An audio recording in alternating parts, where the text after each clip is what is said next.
आप सभी को मालूम है कि आज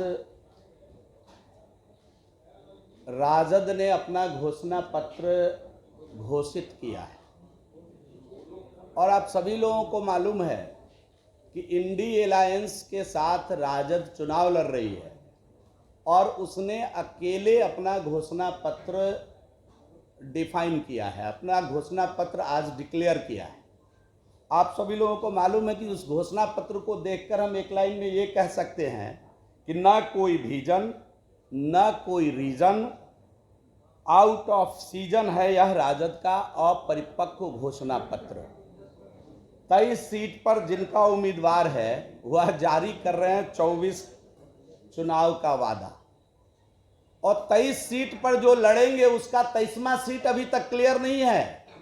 22 सीट, 543 लोकसभा में 22 सीट 4%, 4.2% होता है।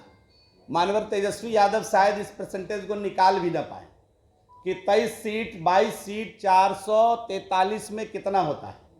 अब ताज्जुब है कि 543 सीट में 22 सीट 23 सीट लड़ने वाला व्यक्ति पूरे देश का घोषणा पत्र घोषित कर रहा है। जिनके पिताजी 15 साल, जिनकी माताजी 15 साल बिहार के अंदर जब शासन किए तो बिहार में 1 लाख नौकरी उपलब्ध नहीं हो पाई। मुझे ताज्जुब हो रहा है उनका घोषणा पत्र देखकर कि उन्होंने 1 करोड़ नौकरी का वादा किया है और अनर्गल प्रलाप पिछले कुछ दिनों से कर रहे हैं कि 17 महीने में हमने रोजगार दिया। मानवर तेजस्वी यादव जी, आपके पास 5 विभाग था। मैं चुनौती देकर आपको कहना चाहता हूं कि आप में दम अगर है तो एक दिन प्रेस कॉन्फ्रेंस करके बता दीजिए कि पथ निर्माण में आपने कितना नौकरी दिया। आप में अगर दम है तो आप प्रेस करके बता दीजिए कि आपके 17 महीने में नगर विकास आवास में आपने कितना नौकरी दिया। आप में अगर दम है तो आप बता दीजिए कि आपने पर्यटन में 17 महीने में कितना नौकरी दिया। आप में अगर दम है तो ग्रामीण कार्य में आपने कितना नौकरी दिया, ये बता दीजिए। 5-5 विभाग लेकर आप बिहार के अंदर 17 महीने सरकार चलाने का काम किया। आप बता दीजिए 17 महीने में आपके इन 5 विभागों में कितनी नौकरियां खड़ी की गई, ये आप एक दिन प्रेस करके लोगों को बताने का काम करिए। महोदय, 1 करोड़ नौकरी देने का उन्होंने वादा किया है। अब जिनके माता पिता अपने परिवार की नौकरी से बाहर कोई नौकरी दे नहीं पाए, परिवार के आरक्षण के बाहर कोई आरक्षण नहीं दे पाए, जिनके माता पिता छपरा की बेटी को घर से निकालकर अपनी बेटी को छपरा में लॉन्च करने का निरर्थक प्रयास कर रहे हैं, उनके पुत्र ने विजन वादा किया है 24 में 23 सीट पर चुनाव लड़के वादा किया है कि हम 1 करोड़ नौकरी देंगे। उनको शायद मालूम नहीं होगा कि 2004 से 14 तक उनके पिताजी केंद्र के यूपीए सरकार में किंग मेकर की भूमिका में थे और 4 से 14 तक कुल सरकारी नौकरी केंद्र के अंदर केवल 6 लाख आई और भारत की वर्तमान सरकार पिछले 8-9 वर्षों में 10 लाख से अधिक नौकरी, सरकारी नौकरी भारत के अंदर देने का काम किया। और आप सभी लोगों को मालूम होगा कि 10 लाख से अधिक सरकारी नौकरी इस समय भारत सरकार के पाइपलाइन में है। देंगे बाबूजी, ऐसा उन्होंने अपने घोषणा पत्र में लिखा है। उनके मंत्री इस्तीफा देकर मंत्रिपरिषद से बाहर आ गए, याद है ना आप लोगों को? सुधाकर जी नाम था उनका, अभी चुनाव लड़ा रहे हैं। उनको बड़ी मुस्तैदी से बक्सर के अंदर 3 लाख वोट से हारेंगे, लिख कर रख लीजिए आप ये बात आज। और बड़ी मुस्तैदी से चुनाव लड़ा रहे हैं एमएसपी के मुद्दे पर। वो रिजाइन करके सरकार से बाहर आ गए। तेजस्वी यादव जी, आपने तब तो कुछ भी नहीं बोला। आप बोलते ना कि एमएसपी लागू करना होगा। ये मोदी की सरकार है कि आज 2275 रुपए क्विंटल बिहार के अंदर गेहूं किसान बेच रहे हैं। ये मोदी की सरकार है। एमएसपी किसानों को देने का काम, किसानों की आमदनी बढ़ाने का काम मोदी सरकार ने किया है। मोदी सरकार है जो आज गरीब किसानों तक 6,000 रुपया 2,000 की किस्त में पहुंचा रही है। ये मोदी की सरकार है जो किसान के खेत तक बिजली से पानी कैसे पहुंचे, हर घर बिजली पहुंचाने के बाद अब किसान के खेत को भी बिजली पहुंचा रही है और बिल्कुल लगभग मुफ्त सा बिजली आज किसानों के खेत को मोदी सरकार पहुंचा रही है। ये हमारे काम है तेजस्वी यादव जी। आप तो देश के 4% सीट पर चुनाव लड़ रहे हैं और बात 100% वाली कर रहे हैं। जरा कांग्रेस के महाराज से पूछ तो लिए होते कि मैं ये घोषणा पत्र जारी कर रहा हूं, करूं या ना करूं। जरा कांग्रेस के महाराज से पूछ तो लिए होते कि इस घोषणा पत्र को कल आप मानेंगे कि नहीं मानेंगे। आपकी सरकार, आपका लिख कर रख लीजिए। आज मैं बड़ी जिम्मेदारी के साथ यहां बैठकर ये बात कह रहा हूं कि आप पिछली बार 0 पर थे बिहार में, इस बार भी आप 0 पर रहेंगे बिहार में। तेजस्वी का मतलब होता है भ्रष्टाचार, राजद का मतलब है भ्रष्टाचार, राजद का मतलब है परिवारवाद, राजद का मतलब है लूट हत्या बलात्कार, राजद का मतलब है घोर अपराध, राजद का मतलब है फिरौती, राजद का मतलब है डकैती। 15 वर्षों में बिहार के लोगों ने इसको जाना है, 15 वर्षों में बिहार के लोगों ने इसको समझा है। राजद का मतलब है नरसंहार। आपने इन चीजों को कहां छुपाया है, इसको भी स्पष्ट करना चाहिए कि 15 वर्षों के आपके पिताजी और माताजी के शासनकाल में इसी बिहार के अंदर 118 नरसंहार हुए थे और लगभग 5300 से अधिक फिरौती का केस बना था। लोगों को अपहरण करके अच्छे अच्छे डॉक्टर बिहार छोड़कर चले गए, अच्छे अच्छे व्यवसायी बिहार छोड़कर चले गए। नौकरी तेजस्वी यादव जी आएगा कहां से? रोजगार देने वाले बिहार छोड़ते हैं। जब जब आपकी सरकार आती है रोजगार देने वाले बिहार छोड़ते हैं। कुल मिलाकर मित्रों, ये झूठ का पुलिंदा है, ये असत्य की सामग्री है। राजद का पूरा घोषणा पत्र असत्य की सामग्री है। जिस एनडीए ने बिहार के अंदर, जब हम लोग सरकार में थे, 4,38,000 नियुक्तियां हम लोगों ने फाइनल किया। सरकार चली गई, 6 फेज की बहाली, आप सभी मित्रों को मालूम होगा कि नियोजन के माध्यम से हम लोगों ने 6 फेज की बहाली शिक्षकों की कर दी थी। 7वें फेज की बहाली के समय वीपीएससी के माध्यम से मुख्यमंत्री जी ने निर्णय लिया और बिहार के अंदर बड़ी संख्या में बहाली हुई। ढिढोरा पीट रहे हैं कि हमने नौकरी दे दिया। महोदय, मैंने पहले सवाल किया आपसे कि महोदय जरा पथ निर्माण में बता दीजिए कितनी नौकरी आपने दी। महोदय जरा आप नगर विकास आवास में बता दीजिए आपने कितनी नौकरी दी। मान्यवर आप जरा बता दीजिए पर्यटन में थे कितनी नौकरी दी। हम तो पर्यटन, आश्चर्य लग रहा है, मुझे हंसी आ रही है, हम तो पर्यटन का भी वादा देखे, घोषणा पत्र देखे हैं। जो आदमी पर्यटन का घोषणा पत्र में देखा, 17 महीने पर्यटन में रह के बिहार के अंदर एक नया काम जिस व्यक्ति ने नहीं किया, वो पर्यटन का वादा कर रहा है। तो ये झूठ का पुलिंदा है।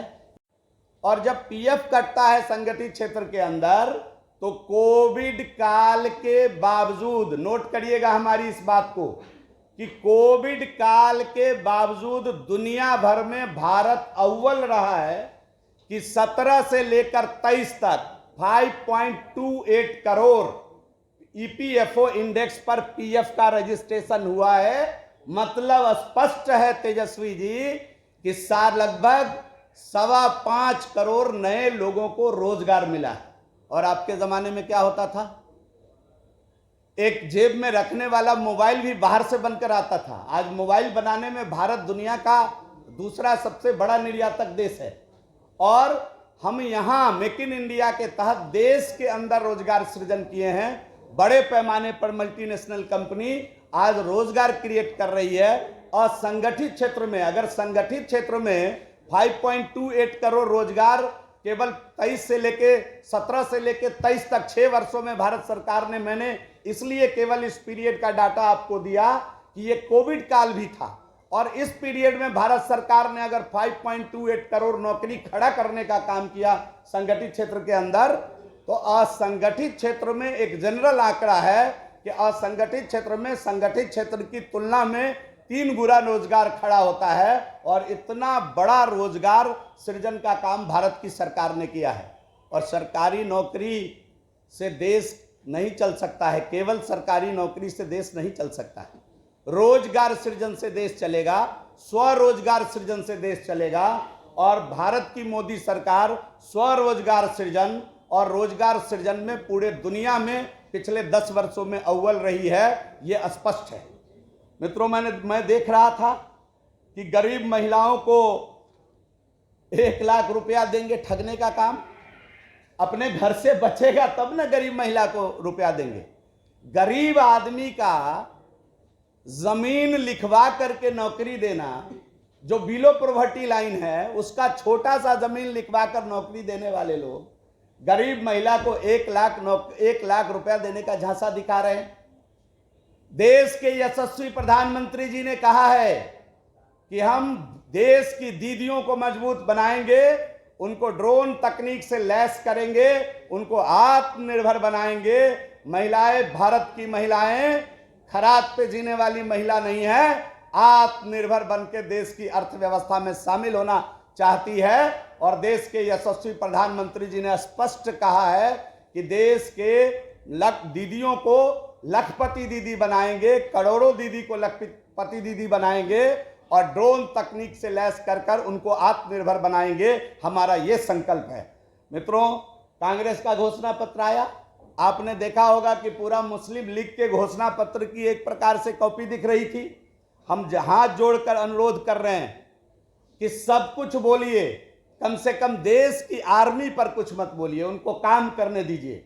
हम सोते हैं चैन से, वो जब बॉर्डर पर जगते हैं तो हम सोते हैं चैन से। वो -40 डिग्री में बंदूकें लेकर के बॉर्डर पर खड़े होते हैं, तब तेजस्वी यादव जी आप आराम से सोते हैं। बिहार के अंदर देश सोता है, चैन की नींद सोता है। कम से कम आर्मी पर कुछ मत बोलिए। मैं हाथ जोड़ करके ये आपसे आग्रह करना चाहता हूं। मित्रों, विशेष राज्य का दर्जा उन्होंने कहा हम देंगे। जरा अपने बाबूजी से पूछ लेना चाहिए कि केंद्र सरकार में 10 साल थे, किंग मेकर थे, चाबी लेकर घूम रहे थे केंद्र सरकार की। और सुनने में आता है कि सोनिया मैडम जब तक दिन में एक बार उनसे बात नहीं करते थे, यूपीए की बात आगे नहीं बढ़ती थी। अब तो कांग्रेस पार्टी का भी बिहार में टिकट लालू जी दिला रहे हैं। तो मान्यवर महोदय, 10 वर्षों में सोनिया मैडम के पीठ पर खड़ा होकर यूपीए की सरकार आपने चलाई। आपने क्या बिहार को विशेष राज्य देने का जिक्र किया क्या सदन में? कोई बयान है क्या? आपने कभी प्रेस करके मांग किया क्या? आपने कभी लिख करके मांग किया क्या सोनिया मैडम से कि बिहार को विशेष राज्य का दर्जा दीजिए? बिहार के अंदर 2005 से आज तक बिहार के लोगों का शैक्षणिक सामर्थ्य बढ़ा है। बिहार एजुकेशन का हब था, हब है, हब के रूप में बिहार आगे बढ़ा है। और बिहार के लोग अब अच्छे से समझ रहे हैं कि आप केवल वादों का पुलिंदा लाना जानते हैं, काम करने के वक्त आप भाग जाते हैं। ये बिहार के लोगों में अस्फोट बनाएंगे। 15 साल में पटना का एयरपोर्ट का जीर्णोद्धार नहीं कर पाए उनके पिताजी और माताजी मिलकर के। उदाहरण स्पष्ट है, ये हम कर रहे हैं, ये मोदी सरकार कर रही है। पटना के एयरपोर्ट पर जाकर देखिए, जीर्णोद्धार हो रहा है पटना के एयरपोर्ट का। आज दरभंगा से हवाई जहाज उड़ रहा है देश के सभी क्षेत्रों में। मैं दरभंगा से आता हूं मान्यवर, आप जाकर के देखिए कि बिहार का अग्रगणी एयरपोर्ट दरभंगा बना है। इसको किसने किया है? मोदी सरकार ने किया है, तेजस्वी यादव जी। और आप जो झूठ का पुलिंदा बांध रहे हैं, आपके माता पिता से पटना एयरपोर्ट का जीर्णोद्धार 15 वर्षों में नहीं हो पाया। और आप सब्जबाग दिखाने निकले हैं कि हम 5 एयरपोर्ट बिहार में बनाएंगे। ये 5 एयरपोर्ट भी बनाने की बात आएगी तो मैं जिम्मेदारी के साथ कहता हूं, लिख कर रख लीजिए, आने वाली तीसरी पाली की मोदी सरकार जरूर बिहार के अंदर एयरपोर्ट की संख्या बढ़ाएगी। ये बात लिख कर रख लेना चाहिए। और राजद के घोषणा पत्र में एक बात आई, उनके स्कॉलर है 1-2, उनको बताते रहते हैं, उनके पीठ पर खड़े होते हैं, जब वो कुछ बोलने लगते हैं तो उनको चिट लिख कर देते हैं। अविश्वास प्रस्ताव में जब वो थे तो 3-4 लोग उनके समर्थन में उनके बगल में दर्शक दीर्घा में बैठकर कमेंट पास कर रहे थे, आप लोगों के मीडिया, आप लोगों के कैमरा ने उसको कैद किया था, मैंने बाद में ठीक से उसको देखा। उन लोगों ने शायद इनको बताया नहीं, उन्होंने कहा 500 रुपया में गैस सिलेंडर देंगे। जिनके माँ बाप 15 वर्षों में गरीबनी माँ के घर तक गैस का कनेक्शन नहीं पहुंचा पाया, उसका बेटा सब्जबाग दिखा रहा है कि 500 रुपया में गैस का सिलेंडर देंगे। 10 वर्ष केंद्र में रहने के बाद 25 वर्षों का हिसाब दे, 25 वर्षों में गरीबनी माँ कुन्नी, गोईठे, लकड़ी और पत्ते पर बिहार और देश के अंदर खाना बनाती रही। जब एक गरीबनी का बेटा इस देश का प्रधानमंत्री बना, जिसका नाम नरेंद्र भाई मोदी है, उसने अंतिम गरीब माता का चिंता किया और उसके घर में गैस का सिलेंडर कैसे पहुंचे इसकी चिंता करते हुए उनके घर तक मुफ्त का गैस सिलेंडर दिया। और आज उज्ज्वला योजना के तहत सब्सिडी दे करके, तेजस्वी यादव जी आपने लगता है कैलकुलेशन नहीं बिठाया। आपके पिताजी जब यूपीए में थे ना, तो जरा जनवरी 14 का रेट निकालिएगा, गैस सिलेंडर का रेट क्या था। 1241 रुपए में गैस मिल रही थी उस समय, और आज बिना सब्सिडी का गैस 903 रुपए में पटना में उपलब्ध है श्रीमान तेजस्वी यादव जी। और जब उज्ज्वला योजना में हम लोग सब्सिडी देते हैं ना श्रीमान तेजस्वी यादव जी, तो उसका रेट लगभग 450 रुपए आ जाता है। आपको मालूम नहीं होगा, जरा पता करवा लीजिएगा इस बात को। और हद तो तब हो गई कि मैं देख रहा था केजरीवाल साहब की नकल करके इन्होंने लिखा 200 यूनिट बिजली हम फ्री देंगे। जिनके पिताजी और माताजी के शासन काल में बिजली रानी कब आती थी और कब जाती थी मालूम नहीं चलता था। बिजली के तार पर कपड़े सुखाने का काम हो रहा था, वो 200 यूनिट बिजली फ्री देने की बात कर रहे हैं। जब एक गरीब का बेटा, एक चाय बेचने वाले का बेटा, जब एक गरीब का बेटा, एक गरीबनी का बेटा इस देश का प्रधानमंत्री बना, तो उसने इस देश के हर एक गरीब परिवार का चिंता किया कि इस देश के अंतिम व्यक्ति के घर में बिजली का बल्ब कैसे जले, और जले ही नहीं 22 घंटे तक उसको बिजली का बल्ब जलता हुआ मिले और गर्मी में पंखा चलता हुआ मिले। जब इसकी चिंता किया तो आपको याद आई 200 यूनिट बिजली फ्री देने का। आप अभी तक कहां सोए हुए थे? आपके शासनकाल में लोगों तक बिजली नहीं पहुंची। को संबोधित करने के लिए हमारे मध्य भारतीय जनता पार्टी के वरिष्ठ नेता, बिहार सरकार के पूर्व मंत्री आदरणीय जीवेश मिश्रा जी उपस्थित हैं। साथ ही भारतीय जनता पार्टी की वरिष्ठ नेत्री, पार्टी की प्रवक्ता सुषमा साहू जी, भारतीय जनता पार्टी के प्रदेश के प्रवक्ता राकेश पोद्दार जी और मीडिया के प्रभारी अमित प्रकाश बबलू जी उपस्थित हैं। मैं विनम्र निवेदन करता हूं आदरणीय जीवेश मिश्रा जी से कि आज के इस प्रेस वार्ता को संबोधित करें। बिहार की जनता में भ्रम फैलाने के लिए 23 प्रत्याशी वाला पार्टी 24 का वादा लाया है। ये झूठ का पुलिंदा है मित्रों। इन्हीं बातों को मुझे आज आपके सामने उजागर करना था। आप सभी आए और इस प्रेस वार्ता में शामिल हुए। आप सभी का एक बार पुनः भारतीय जनता पार्टी की तरफ से तहे दिल से आपको साधुवाद देते हुए, आप सभी का धन्यवाद देते हुए मैं अपनी वाणी को विराम देता हूं। अगर कोई आपके सवाल हो तो मैं ले सकता हूं। एक एक करके आप प्रश्न ले सकते हैं प्लीज। सारा विषय आ ही गया है, विषय सब आ गए हैं। कोई किसी का सवाल हो तो बहुत बहुत धन्यवाद। Thank you. बहुत बहुत धन्यवाद।